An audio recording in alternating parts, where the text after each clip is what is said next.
სალამი, მოგესალმებით, ვაგრძელებთ ჯონ მაკარტურის საუბრების ქართულ ენაზე ატვირთვას, ეს არის ბიბლიური კითხვები და პასუხები. შემდეგ კითხვა, მე მგონი აქტუალურია უკვე საქართველოშიც, ეხება ტრანსგენდერთან ურთიერთობას.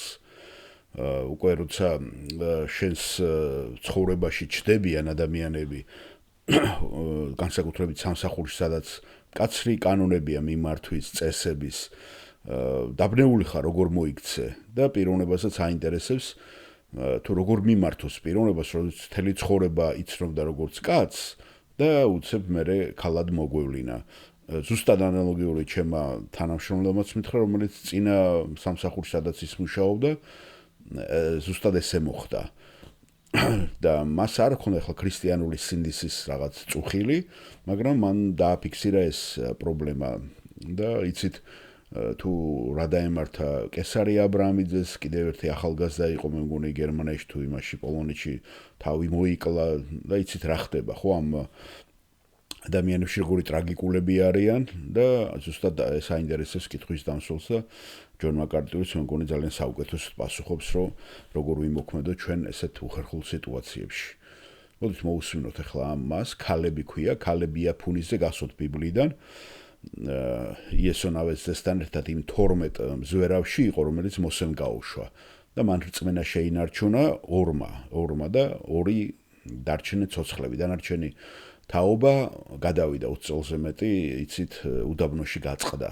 ასე რომ აინტერესებს სახელი ქალები, ძალიან პოპულარულია საერთაშორის, ხშირად ხდება აქვე ანგლოსაქსონურ იმაში სივრცეში და ბიბლიიდან მოდის. ქალებ იაფუნის ძე, იცით ხომ ეს ძალიან საინტერესო პიროვნება იუდას ტომიდან იყო და შემდეგ ის აგრძელებს საჯულობასაც და ძალიან საინტერესო ცხოვრება და წვენის მომცემი პერსონაჟი არის.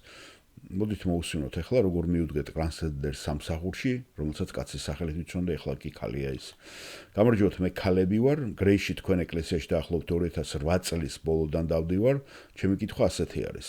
ბოლო სამსახურში ბევრი თანამშრომელი ყავდა, რომლებიც თავს საპირისპო სქესის წარმომადგენლად აცხადებდნენ. ან რაღაც შუალედური სქესის წარმომადგენლები არიან, ტრანსები და სხვა. თუმცა ნაცვალსახელების შემთხვევაში მე მესმის, რომ მაქსიმალურად შემიძლია თავი ავარიდო და რაღაცა ისეთი არ თქვა, რომელიც შეიძლება კანონ გარეშე იყოს. და ჩვეულებრივ სრულიად მისაღებია ეს, შემიძლია წინადება გადავაფორმო, გადავასხვაფერო და საერთოდ არ გამოვიყენო. მაგრამ თუ მათ კანონიერად შეიცვალეს სახელი, ადრე ვინც იყო მაგალითად ჯიმი და მოგვევლინა ნენსით და მათ მაგიდაზე უკვე ახალი სახელი დგას. და ვიღაცა მაგალითად მეტყვის მე, როდესაც წერილები მიმაქ მაგიდებზე და მე მინდა მიმართო, აი ეს ვის მაგიდასთან მიდის, ვისი არის ეს, როგორ მიმართო მას. და ეს არის მომენტი, მე ჩემი პოზიცია დავიკავო და დავაფიქსირო, თუ ვიცი რომ ეს ადამიანი მამაკაცი იყო. არ ვიცი სიმართლე გითხრათ რა ვქნა და ჯონ მაკარტური პასუხობს.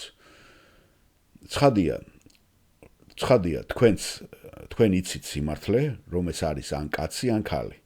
XX ან XY და სულ ეს არის. სხვა არ არსებობს. არსებობს მამაკაცი და ქალი. სულ ეს არის. არ არსებობს ტრანსგენდერი ადამიანი, მაგრამ არსებობენ საჭურისები. არსებობენ ადამიანები, რომლებმაც თავად გაიარეს კასტრაცია. თუ ამ საკითხს დააკვირდებით და გაიგებთ რა ხდება ამჟამად სასკოლო სისტემაში, როდესაც ისინი უკვე ცდილობენ 5, 6, 7, 8 წლის ბავშვების უკვე შეცდენას. ისინი ბავშვებს მომავალში ჰომოსექსუალური საზოგადოებისთვის ამზადებენ. ეს ყველაზე საშიში ადგილია, სადაც კი შეიძლება რომ ბავშვი მიიყვანო და მოათავსოთ. მაგრამ ჩვენ ვიცით სიმართლე, ჭეშმარიტება და ფუნდამენტალურია ამის თქვა. ის, რასაც ადამიანებს დავაზოთ, რაც არ უნდა მტრულად იყვნენ განწყობილები მის მიმართ. ეს არის ჭეშმარიტება, სიმართლე. თქვენ სიმართლეს თავაზობთ ადამიანებს ყოველთვის, რაც მათ წყალივით ჭირდებათ. ეს ანიშნავს, რომ ჩვენ ამათ უხეშები ვიყოთ, რაღაცნაირად დაცინვით მოვეპყრათ და ყოველთვის კონფრონტაცია ვაწარმოოთ. არ უნდა ვიყოთ კონფრონტაციული. და არც ნაცვალ სახელებზე ბრძოლა უნდა დავიწყოთ. მაგრამ ჩვენ ვიცით, რომ მათ ჭირდებათ ჭეშმარიტება. მით უმეტეს ისეთ ადამიანებს, როდესაც ისინი იმდენად დამახინჯებული არიან, რომ აღარც კი იციან რა არის აშკარა ცოდვა. ამაში უკვე ეჭვიც კი აღარ ეპარებათ.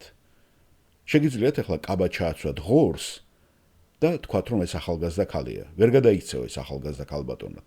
ეს არაფერს არ შეცვლის. ეს არის ტრაგიკული იმ ქაოსსა და დაბნეულობაში, რაც ჩვენ ქვეყანაში და საერთოდ სოფლიოში ხდება დღეს. ეს რამდენიმე 1000 წლეულის წინ, თუნდაც 10 წლის წინ, საერთოდ არ არსებობდა ხალხო. და ეს დღეს ეს ცოდვა უკვე ძალიან მაგრა იყიდება, მაღალ დონეზე. ეს არის ალბათ ყველაზე დამაზიანებელი, რაც კი შემიძლია წარმოვიდგინო ამ თაობის ახალგაზრდობისთვის. მე 2 დღის წინ კითხულობდი სტატიას ინგლისში მცხოვრები 2 წლის ბავშვის შესახებ, ხალხო, 2 წლის, რომელიც ბიჭად ან 2 წლის გოგონად უნდა გარდაიქმნეს. ეს არის ბავშვზე ყველაზე დიდი ძალადობის, ყველაზე სავალალო ფორმა.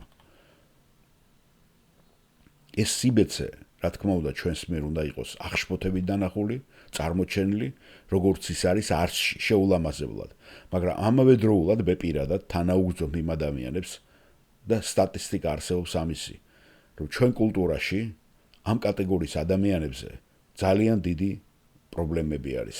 ისინი უფრო მეტად იკლავენ თავს, ვიდრე ნებისმიერი სხვა კატეგორიისა.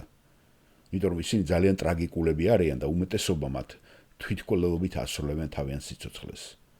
იმიტომ რომ მათი ცხოვრება ეს იზოლაციური ცხოვრება და იზოლაციაში ცხოვრება საშინელებაა. იმიტომ რომ თქვენ ვერ ამყარებთ კონტაქტს უმეტესობა ადამიანებთან. უბრალოდ ზოგი თამაშობს, მაგრამ ძირითადად ადამიანები ვერ იტანენ მათ. და ისინი ამ დამახინჯებული საზოგადოების ტყვეობაში არიან. და ღიად ტყუილში ცხოვრობენ. არდა ამას თქვენ დაუჟელი ვერ გადაურჩევით. ვერანაირად. უბრალოდ ეს არის დროის ამბავი. დრო და სიმართლე იცოდეთ რომ ერთმანეთთან ძალიან მჭიდრო კავშირშია. მოდის დრო და აუცილებლად ხო იცით სიმართლე მერე გამშხამდება და უკვე საშინელება იწყება. მიხვდები რომ შენ ტყუილში გიცხოვრია. და ტყუილში ცხოვრება დამანგრეველია. ასე რომ ფიქრობ, ამას ასე უნდა შეხედოთ. როგორ ვიპოვო გზა, შესაძლოა ყოველთვის ძალიან ძნელი იყოს სიმართლის სათქმელად. როდის თქვათ, როდის მივიტანოთ, როდის გაუზიაროთ ეს მათ. და იქნებ სთხოვოთ თქვენ უფალს, ილოცოთ, რომ დაგეხმაროთ ამაში. ეს ძალიან ინდივიდუალურია. იქნებ დაამყაროთ რაიმე სახის ურთიერთობა და გქონდეთ მაგის საშუალება, ფანჯარა, როდისმე მათ უთხრათ ეს და გააგებინოთ. და მათზე ღვთის სიტყვა უნდა გამოიყენოთ, რადგან ბიბლიას თავის ძალა აქვს. და ეს არ არის, იცოდეთ, თქვენი არგუმენტი.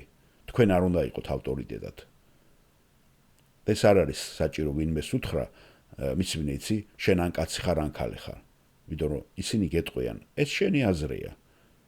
ასე რომ თქვენ არ არის საჭირო ამის გაკეთება. ეს არ უნდა უთხრათ. და როცა ჩაგივარდებათ მომენტი, უნდა თქვათ, რომ ბიბლია ამბობს და ღმერთი ამბობს ამას, რომ ღმერთმა შექმნა ისინი კაცად და ქალად. და ამისგან ნებისმიერი გადახვევა ღვთისთვის საძაგლობაა. ჰომოსექსუალობა, სოდომია, ისჯებოდა ხალხო ესენი სიკვდილით, რადგან ასეთი იყო ამას ერქვა გარყვნილება. ამიტომ ფიქრობ, რომ თქვენ უნდა შეწყვიტოთ თქვენი თავი ავტორიტეტად წარმოჩენა, იმიტომ რომ ეს აუცილებლად არგუმენტად გადაიქცევა. ისინი ფიქრობ, რომ თავადაც ძლიერი ავტორიტეტები არიან. და თქვენი სიმართლე მათთვის არაფერს არ ნიშნავს. ამიტომ თქვენ ორივეს გარეთ უნდა გახვიდეთ და უფრო მაღალ ავტორიტეტს მიაგითხოთ, ღმერთს მოუხმოთ. თუ რა თქმა უნდა, ამის საშუალება და დრო მოგეცემათ. და მე გეტყვით ამას, ეს არა მხოლოდ ჭეშმარიტებაა, არამედ მას ძალაც მოყვება. ძალასთან ერთად მოდის. საოცარია სულიწმინდის ძალით, როგორ შეიძლება ამ ტიპის სიცრუის დანგრევა და მიწასთან გასწორება. სულიწმინდა შეუძლია ეს. თუ მას სწორად და დროულად გამოიყენებთ, კარგით? მადლობა, კარგი კითხვა.